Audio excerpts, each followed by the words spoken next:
ஐயோ என்னடி ஆச்சு? கேஸ் ஆஃப் பண்ண மறந்துட்டேயா, வீடு தீ பிடிச்சிர போகுது. நானும் பார்த்தேன்டி, அதான் தண்ணி பைப்பை திறந்து விட்டு வந்தேன். தீலாம் பிடிக்காது. தண்ணியில வீடு மூழ்கி போச்சுன்னா என்னடா பண்ணுவ? வீடுலாம் மூழ்காதரா, ஜன்னல் கதவெல்லாம் திறந்து வச்சிருக்கேன். தண்ணி வெளியே ஓடி போயிடும். அப்ப வீட்டுக்குள்ள திருடன் பூந்துட்டா? திருடெல்லாம் போக முடியாதுடி, நாய் இருக்கு. நாய திருடிட்டு போயிட்டா? திருட முடியாதுடா, அத மட்டும் ஒரு ரூம்ல போட்டு பூட்டி வச்சிருக்கேன். அதை எதுக்கே பூட்டி வச்ச? இவளுக்காவது அறிவு வந்துச்சா?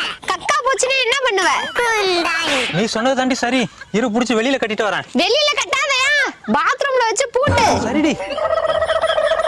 ஏண்டி உன் புருஷன் வீட்டுக்கு போய் ரூம திறக்கும் போது நாய் ஓடி போச்சுன்னா என்னடி பண்ணுவ? என் புருஷன் வீட்டுக்கே போக மாட்டாரு, ஏன்னா வண்டி சாவி என்கிட்ட இருக்கு.